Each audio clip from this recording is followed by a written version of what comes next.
Hi friends, ఇంతవరకు ఎన్నికలకు సంబంధించి అనేక వీడియోలు మనం చూసాం, విన్నాం. ఇప్పుడు కౌంటింగ్ సంబంధించిన ముఖ్యమైన వీడియోని మనం చూస్తూ ఉన్నాం, వింటున్నాం. మరి 9వ తేదీ, 10వ తేదీ, 11, 12 మొత్తం 4-5 రోజులు నిద్రాహారాలు మానేసి సైన్యం కంటే ఎక్కువగా రోజుకి 24 గంటలు కష్టపడి పనిచేసిన ఎన్నికల సిబ్బంది విజయవంతంగా ఆంధ్రప్రదేశ్లో పోలింగ్ ప్రక్రియను ముగించినందుకు ముందుగా అందరి ఎన్నికల స్టాఫ్కి అభినందనలు తెలియజేస్తూ, తర్వాత ముఖ్య ఘట్టమైన కౌంటింగ్కి మనకి అసలు ఎటువంటి ప్రక్రియ ఉంటుంది ఏంటన్నది సూచాయిగా తెలుసుకుందాం. ఇది కేవలంగా అవగాహనకు మాత్రమే. తప్పనిసరిగా ఎన్నికల కమిషన్ యొక్క నియమ నిబంధనల్ని, చట్టాలని ఫాలో చేయాలి. ఖచ్చితంగా ఇది అవగాహన కింద మాత్రమే, ఒక లిటిల్ కాన్సెప్ట్ కోసం మాత్రమే తీసుకోవాలి తప్ప ఇది పూర్తిగా కాదు. ఇందులోనవి అన్నీ కూడా నియమ నిబంధనలనే కాకుండా ఎన్నికల చట్టం పేర్కొన్నవి మాత్రమే మీరు తెలియజేసుకోవాలి, చదువుకోవాలి, అవగాహన చేసుకోవాలి. ఇది కేవలంగా కొంత మాత్రమే మీకు ఉపయోగపడుతుందని అభిలాషిస్తూ మరి చూద్దాం. ఓట్లు కౌంటింగ్ గురించి ఎలక్షన్ కమిషన్ విధి విధానాలు అనేవి మనకి ఆర్ఓ హ్యాండ్బుక్లో డీటెయిల్గా చెప్పడం అనేది జరిగింది. కౌంటింగ్ కేంద్రాలలో సౌకర్యాలు, వసతులు, ఇన్ఫ్రాస్ట్రక్చరు, సెక్యూరిటీ, భద్రతా ఏర్పాట్లు చేయడం జరిగింది.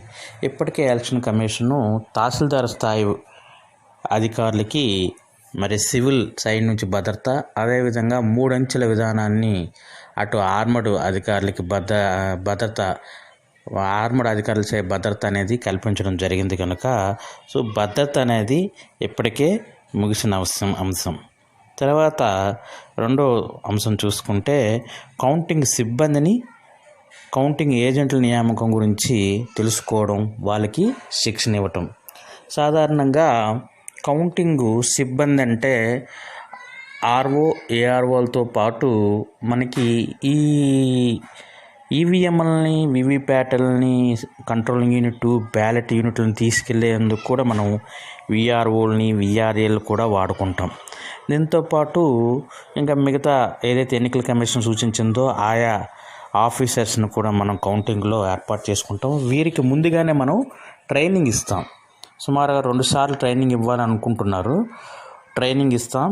ఈ ట్రైనింగ్ తర్వాత అప్పటికి ఒక క్లారిటీ అనేది వస్తుంది. వీళ్ళకి ట్రైనింగ్ ఇవ్వాలి. మొట్టమొదట పోస్టల్ బ్యాలెట్ కౌంటింగ్ గురించి శిక్షణ ఇవ్వటం, ఈవీఎంలోని ఓట్లు లెక్కించడము, తర్వాత కౌంటింగ్ అనంతరము ఈవీఎంలను, ఇతర మెటీరియల్ను సీల్ చేయడం, 3 ప్రక్రియలు ఉంటాయి. తర్వాత ఎన్నికల ఫలితాలను ప్రకటించడము, తదుపరి చర్యలు చేపట్టడం, ఇంకా మిగిలిన ఏవైనా చిన్న అంశాలు ఉంటే ఎన్నికల కమిషన్ ఆదేశాల ప్రకారంగా నడుచుకోవడం అనేది ఈ సిబ్బందికి మనం చెప్తూ ఉండాలి. కౌంటింగ్కు సంబంధించి న్యాయ సంబంధ వివరాలు కూడా మనం తెలుసుకొని ఉండాలి.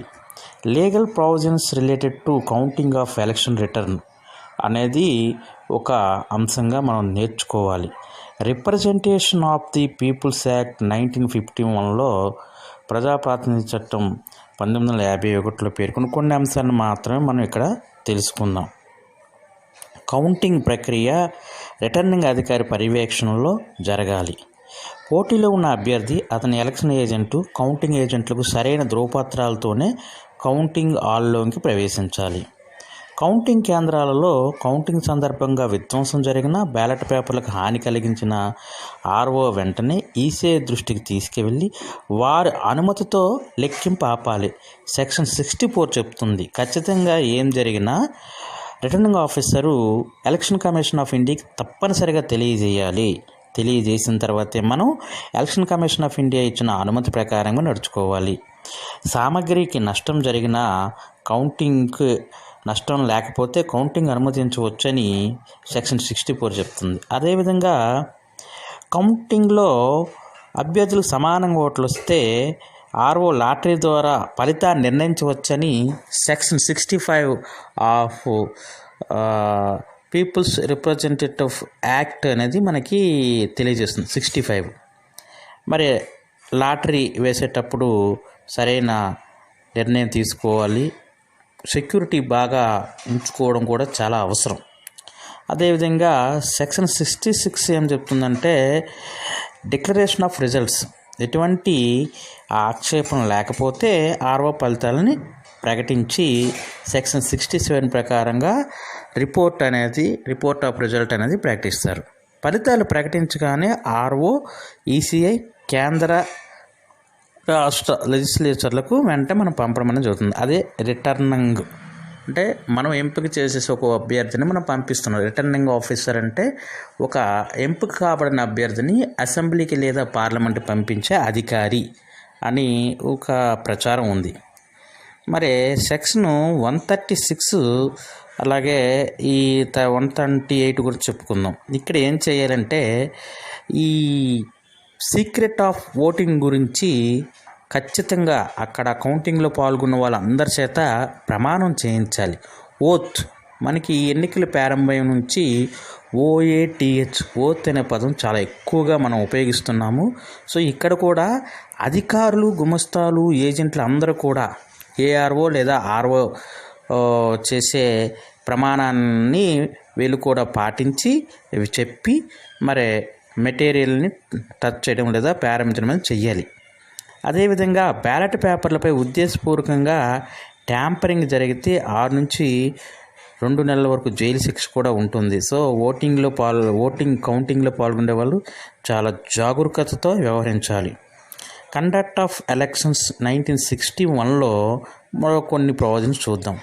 కౌంటింగ్ తేదీ నిర్ణయించబడిన తర్వాత ఆర్ఓ కౌంటింగ్ గురించి అభ్యర్థికి ఎలక్షన్ ఏజెంట్కు రాతపూర్వక నోటీస్ ఇవ్వాలి. రిటర్న్ మోడ్లోన ఖచ్చితంగా రూల్ 51 ప్రకారంగా మనం ఏజెంట్కి లేదా క్యాండిడేట్కి తెలియజేయాలి. Rule 52 appointment of counting agents. ఒక్కో అభ్యర్థికి ఒక్కో కౌంటింగ్ కేంద్రంలో 16 మంది వరకు కౌంటింగ్ ఏజెంట్లు నియమించవచ్చు. ఫ్రెండ్స్ మరొకసారి చెప్తున్నాం. రూల్ 52 ప్రకారంగా ఒక్కో అభ్యర్థికి ఒక్కొక్క కౌంటింగ్ కేంద్రంలో 16 మంది వరకు ఏజెంట్లు నియమించవచ్చు. కావున మనకి ఒక 10 మంది అభ్యర్థులు ఉంటే ఖచ్చితంగా 160 మంది వస్తారనే ఒక ఆలోచనతోటి మనం కౌంటింగ్ నిర్వహణ అనేది చూస్తుంటాం. కానీ రారు అంతమంది. ఖచ్చితంగా అంతమంది వస్తే వాళ్ళకు కూడా ఇబ్బంది కనుక ఒక క్లారిటీ ఉండదు కనుక కానీ మన ఏర్పాట్లు ఆ విధంగా చెయ్యాలని మరి కమిషన్ ముందుగానే మనకి చట్టంలో పేర్కొంది. అపాయింట్మెంట్ ఫామ్ 18 డూప్లికేట్ సమర్పించాలి. ఒకటి ఆర్ఓ వద్ద ఉంటుంది, మరొకటి కౌంటింగ్ ఏజెంట్ వద్ద ఉండాలి. ఫార్మ్ 18లో కౌంటింగ్ ఏజెంట్ అపాయింట్మెంట్ ఆర్డర్ తెచ్చుకోవాలి. కౌంటింగ్ ఏజెంట్లు రివోకేషన్ ఫార్మ్ 19లో ఇవ్వాలి. మరి ఆ ప్రకారంగా మనం ఫార్మ్ 18 గురించి కూడా మనం తెలుసుకోవాలి. రూల్ నెంబర్ 54లో ఆర్ఓ సీక్రెట్ ఆఫ్ ఓటింగ్లో సెక్షన్ 128 ప్రకారంగా మనం చెప్పుకున్న ఓత్ అనేది చాలా గట్టిగా చదివి వినిపిస్తారు. ఓత్ అందరూ చేయాలి. అది తర్వాత కౌంటింగ్ దగ్గర వసతులు, భద్రతా ఏర్పాట్లు, ఇన్ఫ్రాస్ట్రక్చర్, సెక్యూరిటీ ఇవన్నీ కూడా సాధారణంగా జిల్లా ఎన్నికల అధికారులు చేస్తూ ఉంటారు. కలెక్టర్ స్థాయి అధికారులు వారితో పాటు మరి ఆర్ఓలు, ఏఆర్ఓలు కూడా సహకరించి, కింది స్థాయి సిబ్బంది కూడా సహకరించి ఈ ప్రక్రియను ప్రశాంతంగా పూర్తి చేయాలి. పోలీస్ సిబ్బందితో కౌంటింగ్ కేంద్రాలు ఎంపిక చేయించాలని చట్టం పేర్కొంటుంది. ఈసీఐ వారు కౌంటింగ్ తేదీని నిర్ణయిస్తారు. ఆ కౌంటింగ్ తేదీని ఖచ్చితంగా మనం అభ్యర్థులకి తెలియజేయాలి. ప్రతి నియోజకవర్గానికి ప్రత్యేక హాల్ ఉండాలి. పార్లమెంట్, అసెంబ్లీ సెగ్మెంట్లకు చెందిన నియోజకవర్గాలకు ఒక్కొక్క కౌంటింగ్ హాల్ ఉంటుంది. ఒకవైపు పార్లమెంటు, ఒకవైపు అసెంబ్లీ సెగ్మెంట్లు వస్తాయి. కానీ చోటు లేనప్పుడు పార్లమెంట్ ఒక దగ్గర లేదా అసెంబ్లీ ఒక దగ్గర చేస్తుంటారు కొంత దగ్గర. కానీ ఒక దగ్గరే ఉండాలని చెప్పేసి మనకి చట్టంలో పేర్కొంది. చట్టం ప్రకారంగా వెళ్ళాలని అనుకుందాం. కౌంటింగ్ హాల్ అందరికీ అనువుగా, విశాలంగా ఉండాలి. గాలి, వెలుతురు బాగుండాలి. జనరేటర్ సౌకర్యం ఉండాలి. తాత్కాలిక భవనంలో కౌంటింగ్ ఏర్పాటు చేయరాదు. తాత్కాలిక భవనం అంటే షెడ్స్ అటువంటి వాటిలో చేయకూడదు. ఖచ్చితంగా పక్కా బిల్డింగ్ అయ్యి కౌంటింగ్ కేంద్రం ఉండాలి.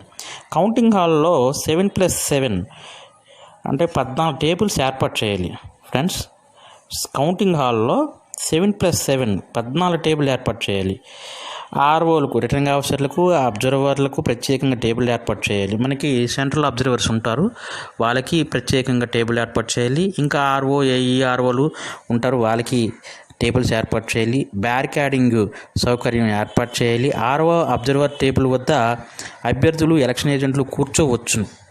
కౌంటింగ్ ఏజెంట్కు ఓట్ల లెక్కింపు బాగా కనబడేటట్టుగా బ్యారికాడింగ్ నిర్మాణం జరగాలి. అంటే ఎవరైతే ఈ అభ్యర్థి తాలూకు కౌంటింగ్ ఏజెంట్ ఉంటాడో ఆయనకి ఈ మన లెక్కింపు అనేది కనిపిస్తూ ఉండాలి. ప్రతి టేబుల్ వద్ద blue ball point pen, seal తొలగించడానికి చిన్న నైఫ్, అలాగే 17Cలో పార్ట్ 2 2 తెల్లని కాగితాలు ఏర్పాటు చేసుకోవాలి. ఫ్రెండ్స్, మనం ఈ వస్తువులు కూడా మనం గుర్తుపెట్టుకోవాలి. చాలామంది ఇది అవసరమైనప్పుడు అది కనిపించకపోయేసరికి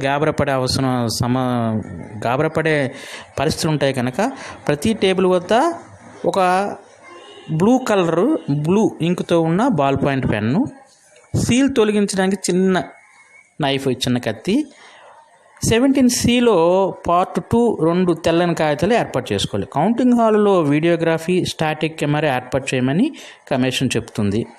ఎస్టీడీ సౌకర్యంతో టెలిఫోన్, నెట్ సౌకర్యం, కంప్యూటర్లు, సిబ్బంది, స్టాటికల్ అధికారులు ఉంటారు. కంప్యూటర్స్ మనం ఎలాగ ఏర్పాటు చేసుకుంటాం అన్నిటికి కూడా. హాట్లైన్ విత్ సిఈఓ సౌకర్యం ఒకటి ఏర్పాటు చేసుకోవాలి. ఏదైనా సమస్య వచ్చిందంటే డైరెక్టర్గా మన చీఫ్ ఎలక్షన్ ఆఫీసర్తో మాట్లాడడానికి హాట్లైన్ ఏర్పాటు చేసుకోవాలి. Photocopy machine, xerox machines ఉంచుకోవాలి. నిరంతరం విద్యుత్ సరఫరా ఉండాలి. ఆర్ఓ, అబ్జర్వర్ వద్ద మాత్రమే సెల్ ఫోన్ ఉండాలి.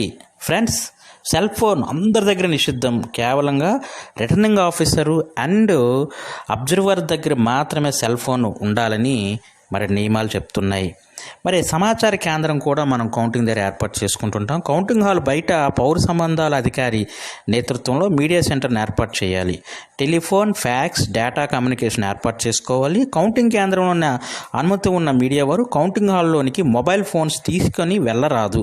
కనుక సమాచార కేంద్రంలో వాటిని భద్రపరచడానికి ఏర్పాటు ఉండాలి. ఈవెన్ దో మీడియా వాళ్ళు కూడా సెల్ ఫోన్స్ అనేవి తీసుకెళ్ళకూడదనేసి చట్టం చెప్తుంది. 24x7 తమాషాలో కౌంటింగ్ కేంద్రంలో భద్రతా సిబ్బంది పనిచేయాలి. ఖచ్చితంగా 24 గంటలు, ఒక గంట కూడా ఖాళీ లేకుండా మనం షిఫ్ట్ సిస్టంలో ఇప్పటికే తహసీల్దార్స్ని, డిప్యూటీ తహసీల్దార్స్ని సివిల్ వైపు నుంచి, అటువైపు 3 అంచెల భద్రతా విధానాన్ని ఆర్మ్డ్ ఫోర్సెస్ నుంచి వేయటం జరిగింది.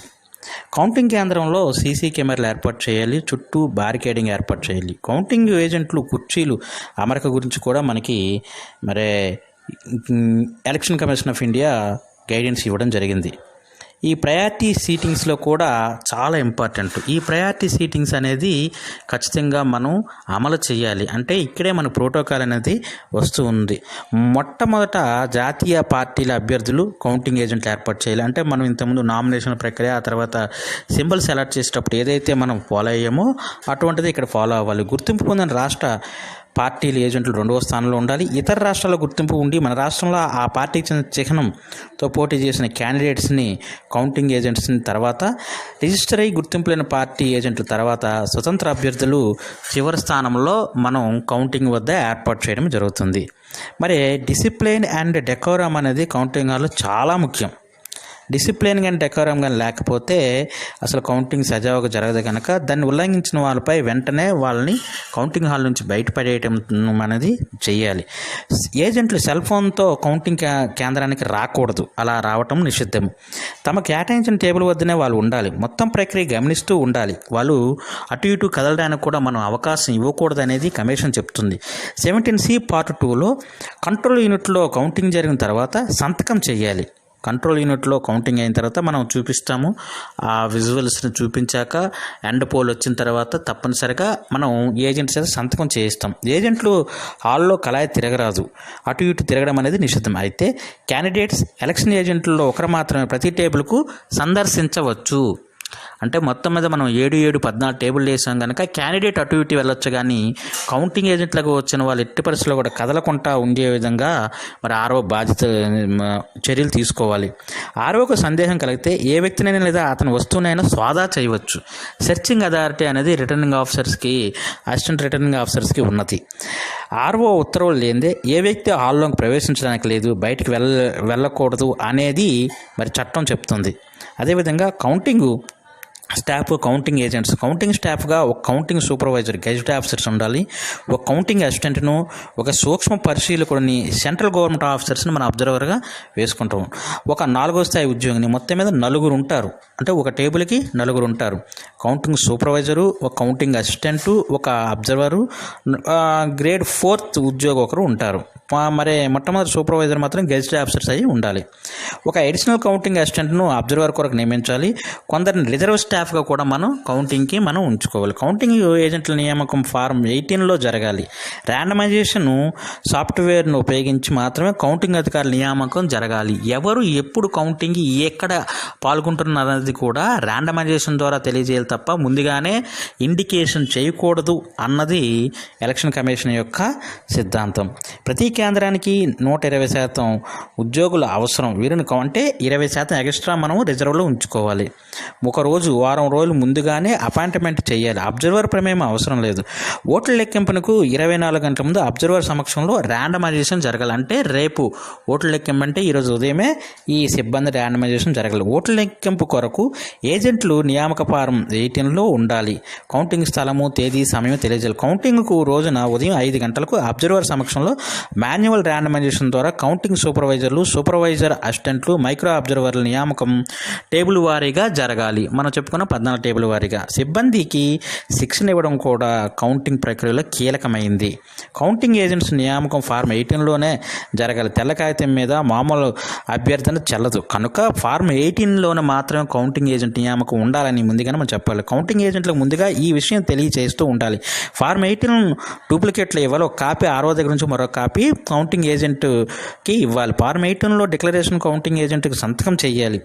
కౌంటింగ్ ఏజెంటు రివోకేషన్ కొరకు ఫారం 19 ఇవ్వాలి. కౌంటింగ్ ఏజెంట్ల ఫైనల్ లిస్టు ఆర్ఓ సంతకం చేసి కౌంటింగ్కు 3 రోజులు ముందుగా సాయంత్రం 5 గంటలకు చేరిపోవాలంటే మనం ఖచ్చితంగా 4 రోజులు ముందుగానే కౌంటింగ్ ఏజెంట్ల తాలూకు లిస్ట్ అంతా సంపాదించుకోవాల్సిన బాధ్యత మరి ఎలక్షన్ సిబ్బందిపై ఉంది. కౌంటింగ్ హాల్లో ఇచ్చిన ఐడెంటిటీ కార్డులో కౌంటింగ్ ఏజెంట్స్ ఫోటోపై ఆర్ఓ సంతకం చేయాలి. వారి కేటాయించిన టేబుల్ నెంబర్ రాయాలి. ఆర్ఓ సీలు తప్పనిసరిగా ఉండాలి. ఆ ఐడెంటిటీ కార్డుపై కౌంటింగ్ ఏజెంట్ కూడా సంతకం పెట్టాలి. ఇంతకుముందు మనం ఎన్నికలప్పుడు పోలింగ్ ఏజెంట్కి ఆర్ఓ సంతకం అవసరం లేదు. బట్ కౌంటింగ్ ఏజెంట్కి మాత్రం ఖచ్చితంగా ఆర్ఓ సంతకం ఉండాలి, సీల్ కూడా ఉండాలి. యాక్చువల్ కౌంటింగ్ ప్రాసెస్ ప్రారంభమవుతున్నప్పుడు కౌంటింగ్ కంట్రోల్ యూనిట్కి మాత్రమే పంపుతాం. ఇన్స్పెక్షన్కు అవసరమైతే బ్యాలెట్ యూనిట్ మాత్రం పంపుతాం. సాధారణంగా మనం కంట్రోల్ యూనిట్ని మాత్రమే కౌంటింగ్ హాల్కి పంపిస్తాం. అవసరం ఉంది అంటేనే బ్యాలెట్ యూనిట్ని పంపిస్తాం. స్ట్రాంగ్ రూమ్ నోడల్ అధికారి నుండి 1వ టేబుల్కు 1వ కంట్రోల్ యూనిట్ రావాలి. 2వ కంట్రోల్ యూనిట్ రావాలి. 1వ టేబుల్కి 1వ కంట్రోల్ యూనిట్ రావాలి. 1వ కంట్రోల్ యూనిట్ రావాలి. 2వ టేబుల్కి 2వ కంట్రోల్ యూనిట్ రావాలి. ఏ టేబుల్కు ఏ కంట్రోల్ యూనిట్ రావాలో ఒక చార్ట్లో ముందుగానే రాసుకోవాలి.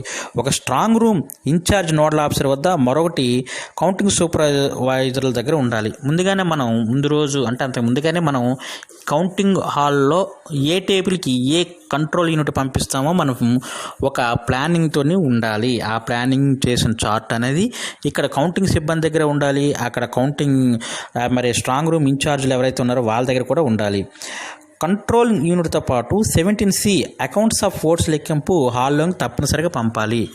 మనం చెప్పుకున్నాం కంట్రోల్ యూనిట్ ఒకటే కాదు, దాంతోపాటు 17C కూడా మనం పంపుతూ ఉండాలి. టేబుల్ వద్ద కంట్రోల్ యూనిట్ రాగానే కౌంటింగ్ ఏజెంట్లు ఇన్స్పెక్షన్కు చూపాలి. వారికి ఒకసారి మనం అది చూపిస్తుండాలి. అది ఏ పోలింగ్ స్టేషన్ చెందిందో అక్కడ అడ్రస్ ట్యాగ్ పైన చూసి చదివి వినిపించాలి. క్యాండిడేట్ సెక్షన్ సీలింగ్ ఇంటాక్ట్ సరిగా ఉందా లేదో కౌంటింగ్ సూపర్వైజర్లు, కౌంటింగ్ ఏజెంట్లు చూసుకోవాలి. రిజల్ట్ సెక్షన్ పైన ఉన్న స్ట్రిప్ సీల్ని సరిగా ఉందో లేదో చూడాలి. రిజల్ట్ సెక్షన్ పైన మనం స్ట్రిప్ సీల్స్ పెట్టాము, అవి సరిగా ఉన్నాయో లేదో కూడా వాళ్ళు చూసుకోవాలి. రిజల్ట్ సెక్షన్ తెరవడానికి ముందు గ్రీన్ పేపర్ సీల్ సరిగా ఉందో లేదో చూసుకోవాలి. గ్రీన్ పేపర్ సీల్ ఏదైతే మడత పెట్టి అటు ఇటు మడత పెట్టి ఉన్నామో అది సరిగా ఉందో లేదో మనం చూసుకోవాలి. లోపల స్పెషల్ అడ్రస్ ట్యాగ్ ఇంటాక్ట్ సరిగా ఉందో లేదో మనం చూసుకోవాలి. ఎందుకంటే కన్నం ఉండి మనం క్లోజ్ బటన్ పైన స్పెషల్ అడ్రస్ ట్యాగ్ పెట్టాం, అది సరిగ్గా ఉందో లేదో కూడా మనం చూసుకోవాలి. పై seal serial number 17C part 1 9వ భాగంలో చూపిన విధంగా ఉన్నాయో లేదో పరిశీలన చేయాలి. సీరియల్ నెంబర్స్ రాస్తాడు కదా ప్రిసైడింగ్ ఆఫీసర్, ఆ సీరియల్ నెంబర్స్ ఇక్కడ మనం చూస్తున్న గ్రీన్ సీలు, స్ట్రిప్ సీలు, మరి స్పెషల్ ట్యాగ్ సీల్ తాలూగా నెంబర్లు సరిపోలేదో ఖచ్చితంగా చూసుకోవాల్సిన బాధ్యత ఉంది. పై seal serial number 17C part 1లో 9వ భాగంలో చూపిన విధంగా ఉన్నాయో లేదో పరిశీలించాలి. ఎట్టి పరిస్థితుల్లోనూ కంట్రోల్ యూనిట్ను కౌంటింగ్ ఏజెంట్ చేతికి ఇవ్వకూడదు ఫ్రెండ్స్. ఎట్టి పరిస్థితుల్లో కూడా కంట్రోలింగ్ యూనిట్ను కౌంటింగ్ ఏజెంట్ చేతికి అందే విధంగా చెయ్యొద్దు అని మరి ఎన్నికల కమిషన్ హెచ్చరిక ఇస్తుంది. ట్యాంపరింగ్ జరిగి ఉంటే అది క్లర్కల్ తప్పిదమా లేక ఉద్దేశపూర్వకంగా ట్యాంపరింగ్ జరిగిందా అని చూడాలి. ఉద్దేశపూర్వకంగా ట్యాంపరింగ్ జరిగి ఉంటే కంట్రోల్ యూనిట్ను పక్కన ఉన్న ఈసీఐ దృష్టికి వెంటనే తేవాలి. ట్యాంపరింగ్ జరగలేదని భావిస్తే కంట్రోల్ యూనిట్లోని ఓట్ల లెక్కింపుకు పూనుకోవాలి. సో 17C తర్వాత ఇక్కడున్న ఏవైనా నెంబర్స్ సరిపోయలేదో చూస్తాం. అందులో నెంబర్ తేడా ఉంది. ఏదైనా నెంబర్ వేయటంలో ఈ ప్రిసైడింగ్ ఆఫీసరు తొందరపాటు పడ్డా, లేకపోతే ఆ నెంబర్స్ ఈ నెంబర్స్ మారాయా, ట్యాంపరింగ్ అయిందా అనేది ఒకసారి పరిశీలించాలి. సాధారణంగా అక్కడ జరిగే సూచనలు జరగవు. కంట్రోల్ యూనిట్లో పవర్ బటన్ను స్విచ్ ఆన్ చేయాలి. టోటల్ మీట్ నొక్కాలి. మనం కంట్రోల్ యూనిట్లో పైన ఉన్న ఆ నాబ్ని పైకి ఎత్తితే అది స్విచ్ ఆన్ అవుతుంది. స్విచ్ ఆన్ చేయగానే మనం టోటల్ మీటా నొక్కుతాం. డిస్ప్లే సెక్షన్లో చూపిన పోలైన ఓట్ల మొత్తం 17Cలో చూపిన ఓట్లతో సరిపోవాలి. మనం 17Cలో పిఓ రాసిన దీంతో డిస్ప్లేలో చూపించిన ఓట్లు సరిపోయేలా చూడాలి. క్లరికల్ తప్పిదం వల్ల కానీ మరేదైనా కారణం వల్ల కానీ రెండింటి ఓట్లు తేడా వచ్చి ఆ తేడా ఏదైనా ప్రాబ్లం కానీ క్రియేట్ చేస్తే కంట్రోల్ యూనిట్ను పక్కన ఉన్న ఈసీఐ వారి దృష్టికి తీసుకుపోవాలి. సార్ 17Cలోను కంట్రోల్ యూనిట్కి తేడా వచ్చిందని ఏమైనా అనిపిస్తే సాధారణంగా ఏజెంట్స్కి సమస్య ఏమైనా ఉంటే ముందే చెప్తారు. కంట్రోల్ యూనిట్లో 52 వచ్చింది సార్, మేము చూసేటప్పటికి నెంబర్ వేసేసరికి 51 వేసేసాం సార్ అని వాళ్ళు చెప్తారు. ప్రాబ్లం లేదనుకోండి, ఓకే 52 అనుకుంటే వెంటనే మనం నెక్స్ట్ ప్రాసెస్కి వెళ్తాం. అంత సవ్యంగా ఉంది. తర్వాత రిజల్ట్ సెక్షన్లో రిజల్ట్ 1 మీటర్ నొక్కుతాం. ఆ పోలింగ్ స్టేషన్కి సంబంధించిన క్యాండిడేట్స్, పోలైన ఓట్ల సంఖ్య, ఒక్కొక్క అభ్యర్థికి పోలైన ఓట్లు సమాచారం కనబడుతుంది. మనం వెంటనే రిజల్ట్ అనే ఎల్లో కలర్లో ఉన్న రిజల్ట్ అనే బటన్ నొక్కుతాం. ఆ నొక్కగానే మనకు అన్నీ కూడా కనిపిస్తాయి. ఏంటి క్యాండిడేటు, పోలైన ఓట్ల సంఖ్య, ఒక్కొక్క అభ్యర్థికి పోలైన ఓట్లు సమాచారం కనబడుతుంది. ఈ వృత్తాంతం అంతా కౌంటింగ్ ఏజెంట్స్కి కనబడేలాగా మనం చేస్తాం. కానీ వాళ్ళకి అందుబాటులో అందే విధంగా చేయకూడదండి. 17Cలో పార్ట్ 2లో అభ్యర్థుల వారీగా పోలైన ఓట్లు వివరాలను పొందుపరుస్తారు. అభ్యర్థి లేదా ఏజెంట్లు కోరితే మొత్తం ప్రక్రియను మరోసారి చూపుతాం. 17Cలో పార్ట్ 2లో వివరాలు నమోదు అనంతరం కౌంటింగ్ ఏజెంట్ చేత అందులో సంతకం చేయించాలి. Very very very important. 17C part 2లో వివరాలు నమోదైన వెంటనే కౌంటింగ్ ఏజెంట్ చేత సంతకం చేయించడం చాలా ముఖ్యము. ఇక్కడ ఎట్టి పరిస్థితుల్లో కూడా మనం తత్తరపాటు పడవకూడదు. ముఖ్యంగా కంట్రోలింగ్ యూనిట్ లెక్కింపు అయిపోయి 17Cలో నమోదైన వెంటనే మనం కౌంటింగ్ ఏజెంట్ చేత సంతకం అనేది చేయించుకోవాలి. కౌంటింగ్ ఏజెంట్ చేత మనం సంతకం కొన్ని సందర్భాల్లో మరి మరొకసారి చెక్ చేసుకున్న తర్వాత కౌంటింగ్ ఏజెంట్ అయిపోయిన తర్వాత ఆపై రిజల్ట్ సెక్షన్లో ఇన్నర్ అవుటర్ డోర్స్ను మూసివేయాలి. ఆ తర్వాత పవర్ బటన్ను ఆఫ్ చేయాలి. నమోదు అయిపోయిన వెంటనే మనం పవర్ బటన్ ఆఫ్ చేస్తాం. మరొకసారి నేర్చుకోవాలి అంటే ఒకసారి ఏంటంటే కంట్రోల్ టేబుల్లో వద్ద ఆ కంట్రోల్ యూనిట్ సంబంధించిందో కాదో చూసుకోవాలి. స్ట్రాంగ్ రూమ్ నుంచి తెచ్చిన వెంటనే బాక్సులు సరిగ్గా ఉండేలా చూసుకోవాలి. అడ్రస్ ట్యాగ్ చూసుకోవాలి. మరి ఎటువంటి తత్రపాటు లేకుండా అడ్రస్ ట్యాగులు, అలాగే తర్వాత స్ట్రిప్ సీల్స్, ఆ నెంబర్స్ అన్నీ సరిపోయేలేదో ఖచ్చితంగా మనం చూసుకొని అందులోన అన్నీ సరిపోయి అంటేనే ఓకే చేయండి. ఇప్పుడు మనం ఈ విధంగా చేసిన తర్వాత మనం ఇప్పుడు ఏం చేస్తామంటే ఖచ్చితంగా ఎన్నికకి ఏదైతే మనం మరి ఫార్మ్ 21A ఫార్మ్ 20, అలాగే విధంగా 21C, 21E, 21D వీటి గురించి కూడా మనం కొద్దిగా తెలుసుకోవాలి. ఇది చేసేటప్పుడు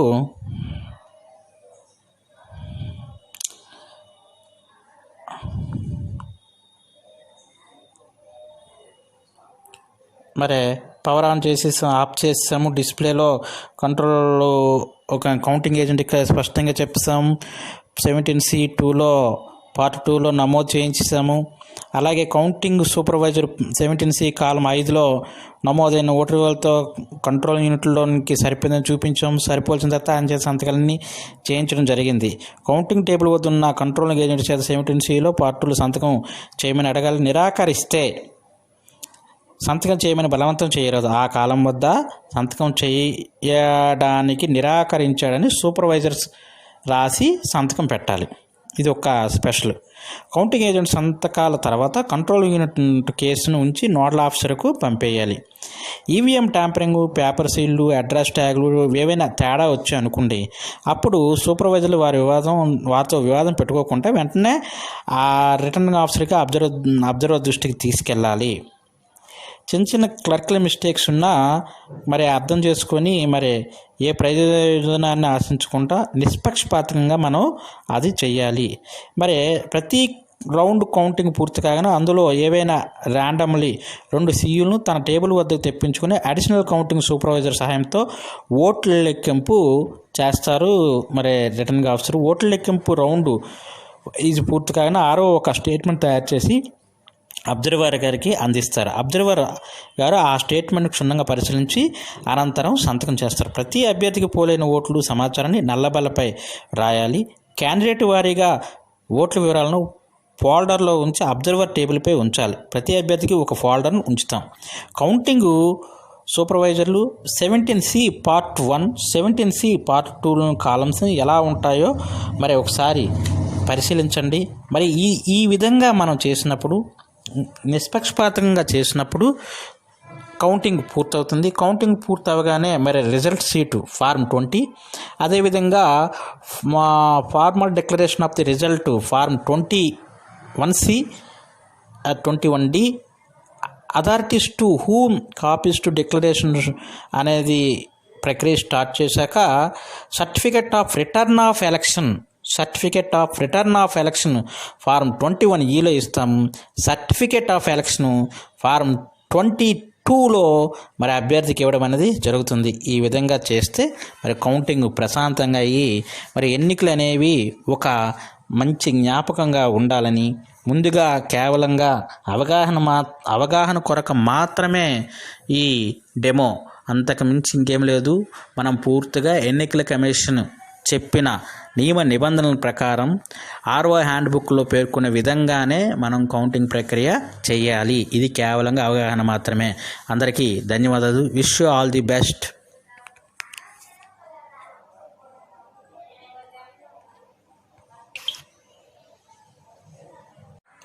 హాయ్ ఫ్రెండ్స్, ఇంతవరకు ఎన్నికలకు సంబంధించి అనేక వీడియోలు మనం చూసాం, విన్నాం.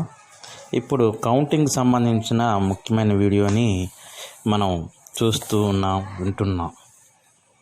మరి 9వ తేదీ, 10వ తేదీ, 11, 12 మొత్తం 4-5 రోజులు నిద్రాహారాలు మానేసి సైన్యం కంటే ఎక్కువగా రోజుకి 24 గంటలు కష్టపడి పనిచేసిన ఎన్నికల సిబ్బంది విజయవంతంగా ఆంధ్రప్రదేశ్లో పోలింగ్ ప్రక్రియను ముగించినందుకు ముందుగా అందరి ఎన్నికల స్టాఫ్కి అభినందనలు తెలియజేస్తూ తర్వాత ముఖ్య ఘట్టమైన